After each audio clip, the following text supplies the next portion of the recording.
बीते एक वर्ष में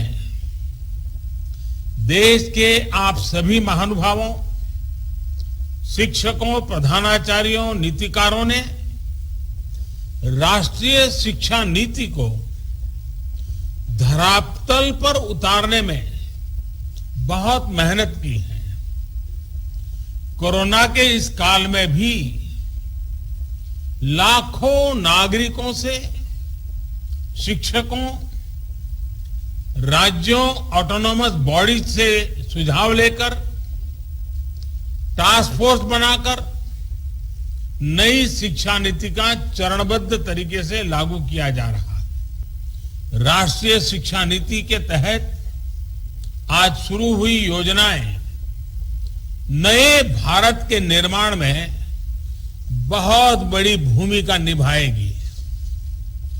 भारत के जिस सुनहरे भविष्य के संकल्प के साथ आज हम आजादी का अमृत महोत्सव मना रहे हैं, उस भविष्य की ओर हमें आज की नई पीढ़ी ही ले जाएगी।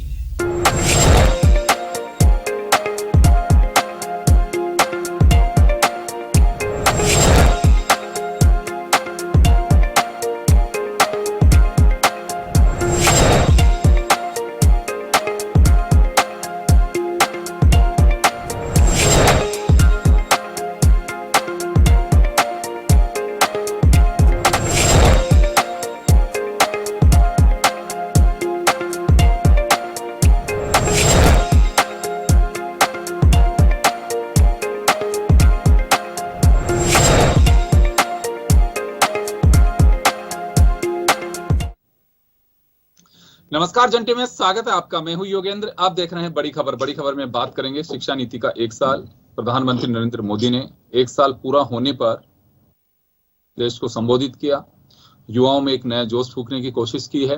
देखिए 29 जुलाई 2020 और 21 तक का एक साल का सफर, लेकिन ये डिफरेंट नेचर का सफर रहा।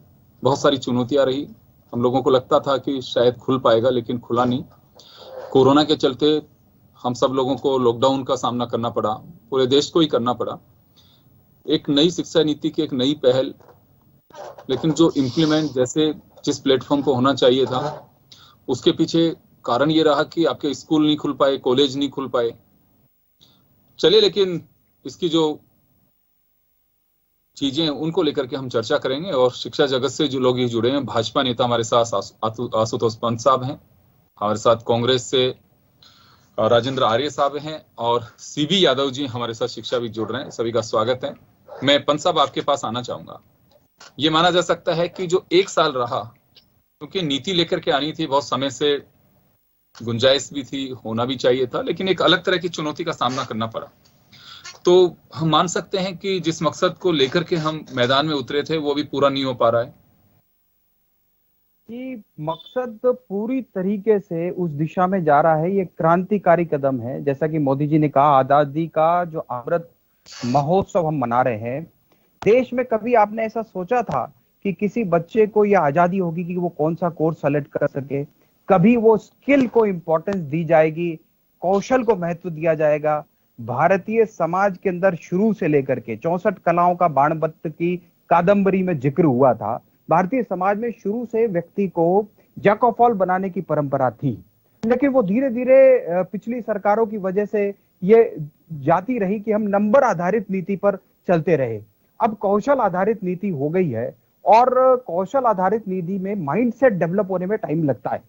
लेकिन आप ये देखिए कि एक करिकुलम बना करके, एक ब्लूप्रिंट बना करके पहली बार कोई सरकार क्लियर कट एजेंडे के साथ सामने आई है कि अब जो बापू ने कहा था कि राष्ट्रीय बात रिफ्लेक्ट होनी चाहिए, वो भी होगी, टेक्नोलॉजी भी होगी, कोडिंग से लेकर के research and development, sales and marketing तक के कोर्सेज छठी कक्षा से, जी हाँ, छठी कक्षा से बच्चे सीखना शुरू करेंगे। ये एक अद्भुत क्रांति है जिसका प्रभाव अल्टीमेटली इकोनॉमी पे पड़ेगा, लोगों के रोजगार और एम्प्लॉयमेंट पे पड़ेगा, क्योंकि जैसी आप शिक्षा उनको दोगे, युवा आगे जाकर के उसी आधार पर निर्मित होगा। इसमें वक्त लगेगा, लेकिन इसकी शुरुआत सही और सधे हुए कदम से हुई है, और आप जल्दी से जल्दी इसके परिणाम सामने आने लग जाएंगे। आर्य साहब, आपके पास आना चाहूंगा मैं। 34 साल बाद हमारी शिक्षा नीति में बदलाव किया गया है और सरकार का दावा है कि एक नया विजन, नया सवेरा इसी से पैदा हो सकता है। योगेंद्र जी, जहां तक नई शिक्षा नीति की बात है तो निश्चित रूप से नई शिक्षा नीति स्वागत योग्य कदम है, लेकिन मैं आपको बताना चाहता हूं कि ये सरकार मतलब 7 साल से देश में राज कर रही है। इसके बावजूद आपने देखा होगा कि किसी भी क्षेत्र में इस सरकार की नीति और नीयत में हमेशा से कोई मतलब ऐसा गुणात्मक हमने ऐसा नहीं देखा जिससे कि सरकार को या देश के लोगों को लगे।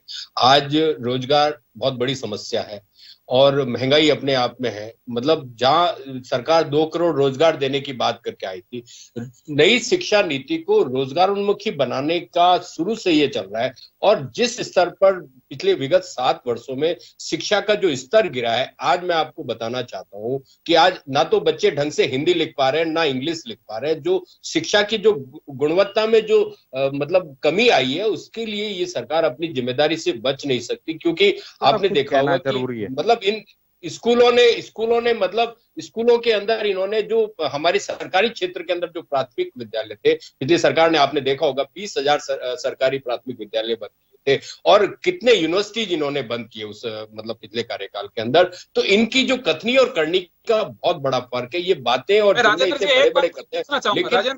राजेंद्र जी, मेरा एक सवाल होगा पंत जी से भी, आपसे भी। देखिए, शिक्षा के मंदिरों का व्यावसायीकरण करने में कोई पार्टी ने कसर नहीं छोड़ी है। मैं दावे के साथ कह सकता हूं। आप लोग कहेंगे कि कैसे करो, तो मैं एक एक को गिना दूंगा आप लोगों को मैं। जी, किसी प्रदेश में कितने कॉलेज खुले, कितने स्कूल खुले, कितने यूनिवर्सिटी खुले, ये मायने नहीं रखता है। आप क्वालिटी एजुकेशन कितनी दे रहे हो, आप उसमें सुविधाएं कितनी है। मैं जवाब दे और क्वालिटी एजुकेशन योगेंद्र जी, मैं जवाब देता है कि अगर आप स्किल बेस्ड एजुकेशन पंत साहब आ रहा हूं आपके पास में जी। योगेंद्र, जैसे आपने बहुत अच्छा सवाल किया सर, मैं ये बात कहना चाहूंगा कि आज अगर हम किसी पॉलिटिकल प्रेशर में, आज आपकी सरकार है, पहले वसुंधरा जी की सरकार थी, होता यही था। इतने स्कूल्स क्रमोन्नत, इतने विद्यालय खोल दिए गए, आज भी यही हो रहा है। बच्चे कहाँ बैठ के पढ़ रहे हैं? पेड़ के नीचे। बिल्डिंग की स्थिति क्या है, कब गिर जाएगी? तो ऐसे उससे कोई फायदा नहीं है। हम योगेंद्र जी में शामिल करने के लिए तो लिखवा सकता है कि मेरे कार्यकाल में इतने प्राथमिक स्कूल्स खुले, इतने माध्यमिक, इतने उच्च माध्यमिक, इतने सीनियर सेकेंडरी स्कूल, लेकिन आप उनको इंफ्रास्ट्रक्चर क्या दे रहे हैं? हम एक तरफ तो सैटेलाइट की बात कर रहे हैं, दूसरे तरफ उसको नीम के पेड़ के नीचे बैठा के पढ़ा रहे हैं। योगेंद्र जी, आपने बहुत ही अच्छा सवाल किया यार। इसके लिए मैं आपको बहुत मतलब इस बात के लिए साधुवाद देता हूं कि आपने बहुत ही महत्वपूर्ण सवाल पूछा है। मैं आपको बताना चाहता हूं कि राजस्थान सरकार ने इसी कार्यकाल के अंदर महात्मा गांधी अंग्रेजी माध्यम स्कूल किए।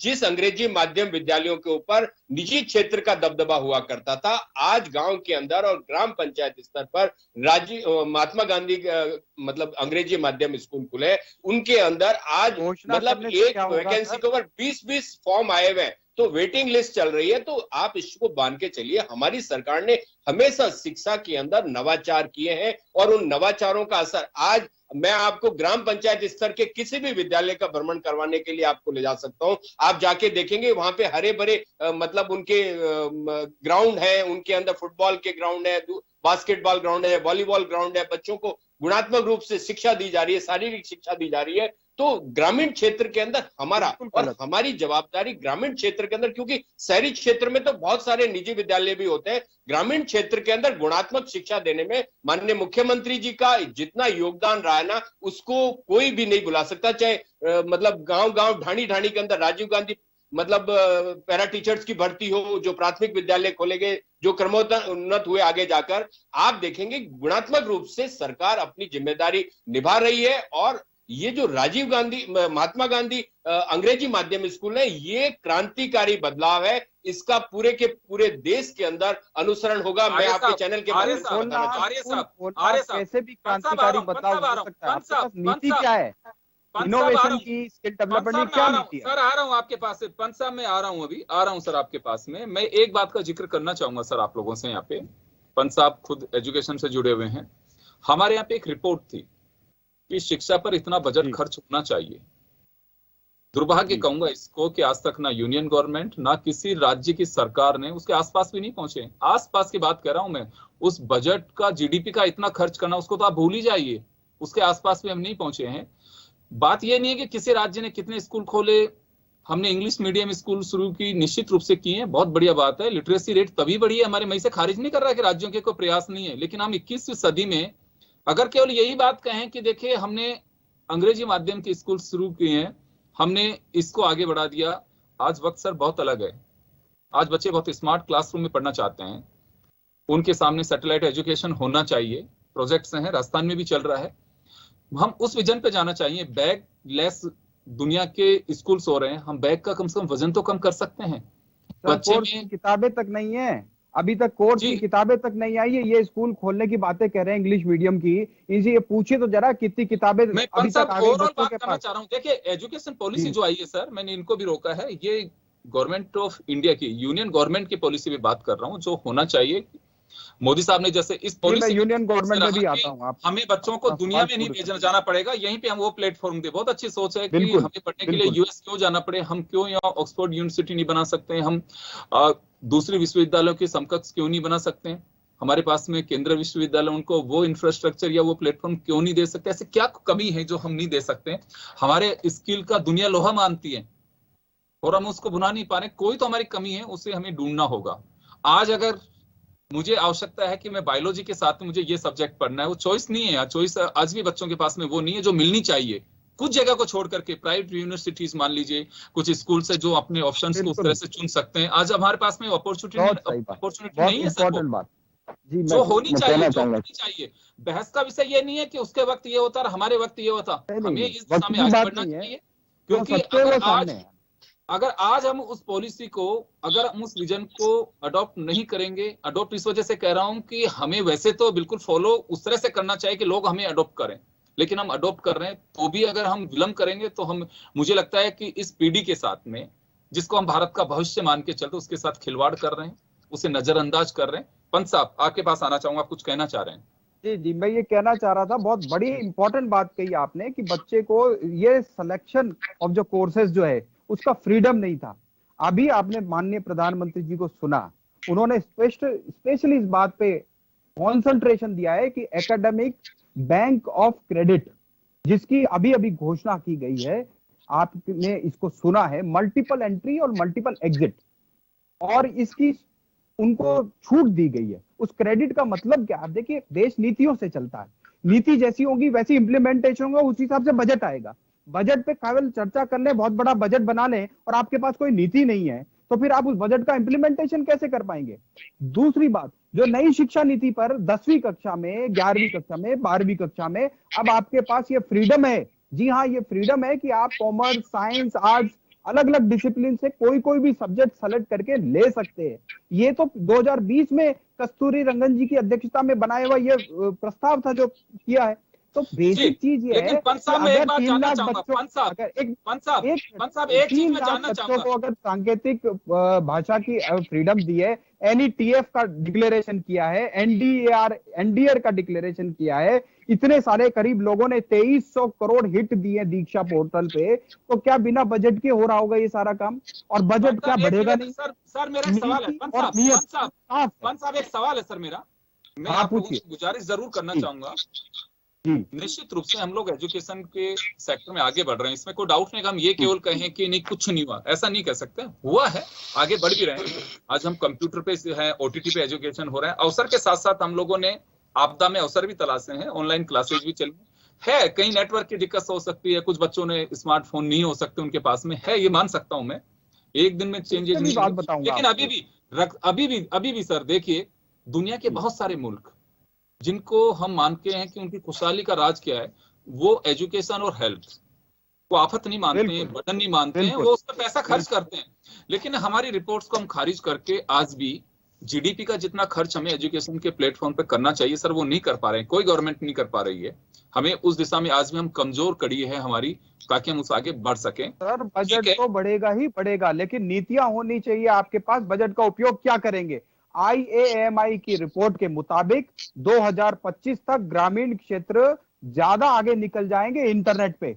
जो अभी केवल 32% है रूरल में इंटरनेट यूसेज, अर्बन में 67% है, इसका उल्टा होने वाला है। ये कैसे हो जाएगा? अचानक हो जाएगा, अपने आप हो जाएगा, बिना किसी नीति के हो जाएगा, बिना किसी इंफ्रास्ट्रक्चर एक्सपेंशन के हो जाएगा। ये चमत्कार नहीं, ये मेरी बात नहीं है, रिपोर्ट है। ये रिपोर्ट के आधार पर मैं आपको बता रहा हूं। तो बेसिकली हर क्षेत्र में काम करना प्रारंभ हो गया है। सा विद्या या विमुक्त है कहा जाता था कि जिसके पास विद्या है वो विमुक्त होना चाहिए, जिसके पास विद्या है वो सबसे ज्यादा प्रेशर में था। शिक्षा में 36 का आंकड़ा, इंडस्ट्री इधर कह रही है तो एजुकेशन इधर कह रही है। जो एजुकेशन दे रही है इंडस्ट्री को चाहिए नहीं, और जो इंडस्ट्री को चाहिए वो एजुकेशन दे ही नहीं पा रही थी। इसी ने तो शुरुआत सबसे पहले, और ये क्रांतिकारी शुरुआत है, इसका खुल के स्वागत होना चाहिए दलगत राजनीति से ऊपर उठ करके। बिल्कुल, अगर कहीं कोई अच्छा काम हो रहा है तो उसका होना चाहिए सर, और अगर कहीं कोई लीक होना है तो उसे आलोचना भी करनी चाहिए। आपके पास में प्लेटफॉर्म है, लेकिन उसका लॉजिक होना चाहिए कि हम उसकी बुराई क्यों कर रहे हैं और तारीफ क्यों कर रहे हैं। सीवी यादव जी जुड़ गए हमारे साथ में। यादव साहब, आपके पास आना चाहूंगा। नई शिक्षा नीति को 1 साल हो चुका है, प्रधानमंत्री जी ने मुल्क को संबोधित भी किया है, हमारे देश को संबोधित भी किया है। हम ये मान के चल सकते हैं कि देख, कोविड को भूल जाइए, कोविड का एक अलग स्थितियां बन गई है कि बहुत सारी चैलेंजेस रहे हमारे सामने, लेकिन हम ये मान के चल सकते हैं कि नई दिशा मिल सकती है इससे। हाँ, पहली चीज तो ये जो हाँ, मेरी आवाज आ रही है?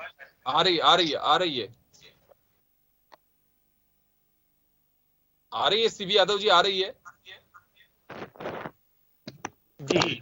तो पहली बात तो मैं ये कह रहा हूँ कि इस कोविड में हमने पहली चीज ये देखी है सरकारों की कि शिक्षा सरकारों की प्राथमिकता में कहाँ है। हमारी सरकारों का ये ट्रेंड चल गया कि हर चीज को ऐतिहासिक बताने की एक परंपरा चल पड़ी है। तथ्यात्मक और डेटा वाइज बात नहीं है। मैं आपको डेटा वाइज बात करूंगा, क्योंकि अभी प्रधानमंत्री जी की इस स्पीच में और नई शिक्षा नीति में 6% नई शिक्षा नीति मद पे खर्च करने की बात है। अब मैं डेटा बता रहा हूँ, 2014-15 में टोटल बजट था 17.95 लाख, उसमें से शिक्षा पे मद खर्च हुआ था 83,000 करोड़ रुपए। अभी 2020-21 का बजट है, वो बजट है 30.42 लाख, अभी जो इससे पिछला वाला मेरे पास आंकड़ा है। और शिक्षा पे खर्च हुआ है 99,300 करोड़ रुपए। कहने का मतलब है कि पहले जो जीडीपी का खर्च था वो था 3.19%, अब घट करके हो गया 2.88%। मैं ये डेटा सिर्फ इसलिए बता रहा हूँ क्योंकि तो कथनी और करनी के बीच का जो अंतर है उसे हमें तथ्यों के आधार पर समझना चाहिए। हम कह रहे हैं कि हम 6% करेंगे, अभी तो हम 3.19% से 2.88% तक आ गए। फिर आपकी प्राथमिकता कब बदलेगी? 6 साल पिछले बदली नहीं है, आगे फिर कह रहे हैं कि अभी हम 6% करेंगे। ये तो एक सपना दिखाने वाली बात है, नंबर 1 बात। नंबर 2 आंकड़े कर रहे हैं, आपने देखा होगा ये जो बात कर रहे हैं, जो यूनिवर्सिटीज को स्वायत्तता दी जा रही है ना, जिसमें कह रहे हैं कि हमारे फॉरेन यूनिवर्सिटी आएगी। आप देखिए 200 यूनिवर्सिटी इस देश की एक यूनिवर्सिटी नहीं है, और कह रहे हैं हम विदेशी यूनिवर्सिटी लेके आएंगे और वो हमारे यहाँ फिर जो है टॉप यूनिवर्सिटीज होगी। मतलब हमारे इंफ्रास्ट्रक्चर पर हमारा बिल्कुल भी वो नहीं है, विश्वास नहीं है कि हम अपना इंफ्रास्ट्रक्चर खड़ा करें। आप थोड़ा सा इसे डिटेल में देखिए, यहाँ यूनिवर्सिटीज को 3 कैटेगराइज कर रहे हैं। उसमें से जो ऑटोनोमस यूनिवर्सिटी होगी वो सेल्फ फाइनेंस होगी। आप देखिए सेल्फ फाइनेंस यूनिवर्सिटी होगी, वो ऑटोनोमस होगी, वो A1 यूनिवर्सिटी होगी। कौन पढ़ेगा उनके भीतर वो बच्चा पढ़ेगा जो पैसे वाले का बच्चा है।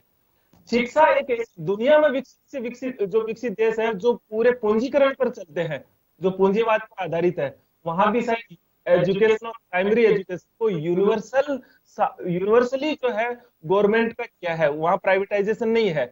और हायर एजुकेशन को क्वालिटी वाइज किया है। अब आप देखिए इन्होंने जो वर्णा व्यवस्था हमारी पुरानी पद्धति में थी, मैं कहूंगा वो एक तरह की नई तरह की वर्णा व्यवस्था आ गई, जहां इलिट क्लास का मतलब होगा पैसे वाले का बच्चा अच्छी यूनिवर्सिटी में पढ़ेगा।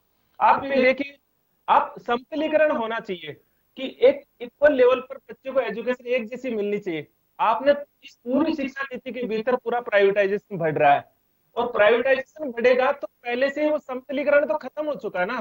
फिर आप कह रहे हैं कि नहीं हमारी शिक्षा नीति ऐसी है जो प्ले ग्रुप में ऐसा करते कि फला ऐसा करते कि हम विदेशी मॉडल लेके आते हैं। देखिए मैंने शिक्षा नीति पे मेरा ये पूरा आर्टिकल लिखा था जो 2 अखबारों में एडिटोरियल भी पब्लिश हुए। मेरा कंक्लूजन ये है योगेश जी, पूरी बात का कंक्लूजन ये है कि हम विदेशी मॉडल को जिस तरह से अडोप्ट करते हैं, एक शौक होता है कि हम विदेशी मॉडल को अडोप्ट करें, मल्टीपल ये करें। हाँ, हर मॉडल को जो उस देश की परिस्थिति के आधार, समाज की स्वरूप के आधार पर अपनाया जाता है। सीपी यादव जी, एक बात सीपी और यादव कह जी, मैं वापस आपको लूंगा, वापस आपको लूंगा। एक बार पंसाब कुछ करेंगे। सीपी यादव जी, सीपी यादव जी, मैं आ रहा हूँ। सीपी यादव जी, प्रावधान है।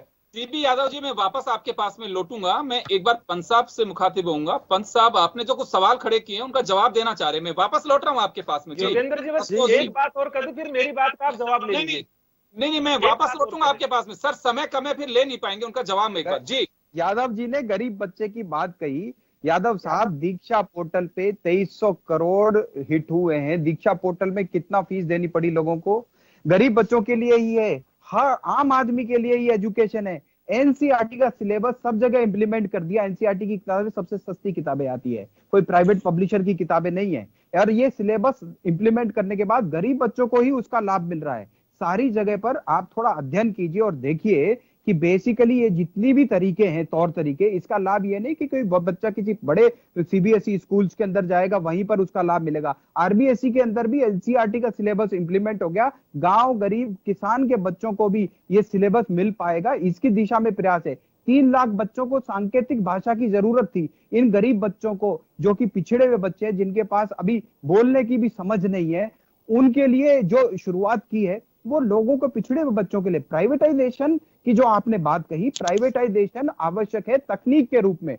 आज टेक्नोलॉजी के बारे में जान करके, मैं चीन के अंदर पढ़ा करके आया हूं और बहुत लंबे समय तक पढ़ा करके आया हूं। वहां जाने के बाद, उनको देने के बाद, आज मैं अपने देश को दे रहा हूं। पिछले 20 वर्ष, 15 वर्षों से अंदर देश के अंदर वहां से सीखी हुई टेक्नोलॉजी और हमने जो उनको टेक्नोलॉजी सिखाई, उन तीनों को एक्सचेंज होना जरूरी है। वहां पर बहुत सारी चीजें, देश विदेश की जितनी भी अच्छी टेक्नोलॉजी है, उसका हमारे बच्चों को जानना और हमारी जो सबसे बड़ी पावर है वो दूसरे बच्चों को जाना, यानी एक्सचेंज प्रोग्राम होना बहुत आवश्यक है। वापस आऊंगा आपको। प्राइवेटाइजेशन की बात नहीं है, इसमें खुली सोच की बात है, जिसमें कि वापस 8 राज्यों के 14 इंजीनियरिंग कॉलेज में 5 भाषाओं में। पंत साहब वापस आ रहा हूँ। पंत साहब वापस आ रहा हूँ। पंत साहब वापस आर्य साहब 30 सेकंड में अपनी बात करें, समय बहुत। हाँ, योगेंद्र जी, जैसा पिछले 7 सालों में जो हमारे शिक्षा के प्रतिष्ठानों पर, खासकर जो विश्वविद्यालय हैं, जिन पर सुनिश्चित तरीके से जो हमले किए हैं, उनके अंदर शैक्षणिक वातावरण को प्रभावित करने की कोशिशें की गई, वो इस सरकार को क्या प्रभावित? नहीं, आप देखिए ना, आज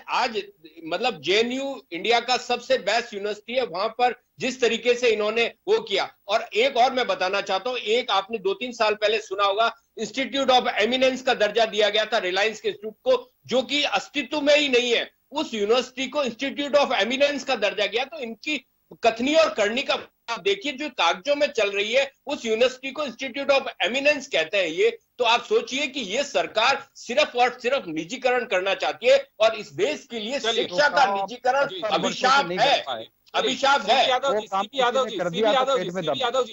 जी शॉर्ट में कहिए अपनी बात। मैं बिल्कुल आंकड़ों से बात करता हूँ और आंकड़ों से प्राथमिकता तय होती है। मैं 2 ही बातें बताना चाहता हूँ। एक तो ये स्थानीय भाषा की बात कर रहे हैं कि मातृभाषा में शिक्षा दी जाएगी। ये बात तो आपको पता होना चाहिए, 1968 की शिक्षा नीति में भी था, लेकिन इसको ऐसे पॉलिश करके पेश करते हैं जैसे इन्होंने कोई बहुत बड़ा काम कर दिया। और ये अनिवार्य नहीं कर रहे हैं, इस शिक्षा नीति में बिल्कुल नहीं लिखा हुआ है कि अनिवार्य, ये ऑप्शन है। 11 भाषाओं में ट्रांसलेशन कब हुआ भाई साहब? दूसरा इंजीनियरिंग कोर्सेज का 11 भाषाओं में कब हुआ? का खर्चा देखिए, 2008 में हमारा रिसर्च का खर्चा था 0.884% जीडीपी का, घट करके हो गया 6%। आपको सर क्या लग रहा है? सीबी यादव क्या लग रहा है?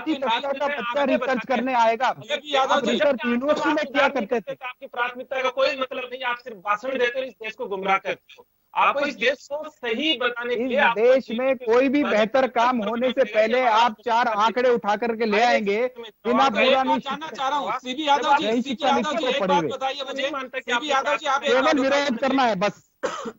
सीबी यादव जी, मैं एक बात जानना चाह रहा हूं आपसे कि अभी तो पॉलिसी जारी की है, कोविड के कारण सरकार खुद मानती है कि इंप्लीमेंट नहीं हो पाया, तो हमें उसका वेट नहीं करना चाहिए कि हम एक बार वेट करें कि अगर देखे जब तक वो प्लेटफॉर्म धरातल पे नहीं उतरेगी तो हम कैसे कह सकते हैं? क्यों आपको लगता है कि उसमें कोई चीज तो अच्छी होगी, या फिर पूरी पॉलिसी को हम खारिज कर दें? नहीं, बहुत सारी चीजें अच्छी है। जैसे प्राइमरी एजुकेशन के अंदर प्ले स्कूलों का काम किया है, बहुत अच्छी बात है कि 3 साल से 7 साल के बच्चों के लिए अभी तक बातें नहीं थी, वो बातें बहुत अच्छी बात है। एक स्कूल, मॉडल स्कूल बनाया जा रहा है जो ब्लॉक लेवल पर बनाया जाएगा। सर मैं सॉरी सर, मैं माफी चाहूंगा, समय कम है।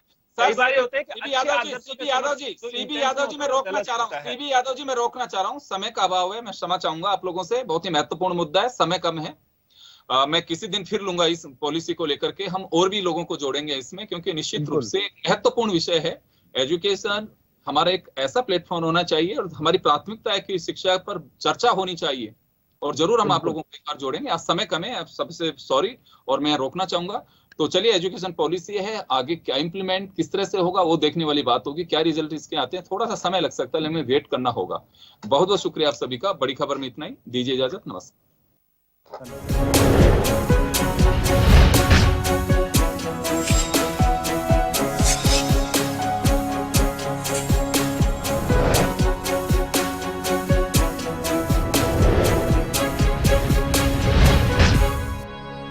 जन टीवी की लेटेस्ट अपडेट पाने के लिए हमारे चैनल को जरूर सब्सक्राइब करें और नोटिफिकेशन पाने के लिए बेल आइकॉन दबाएं।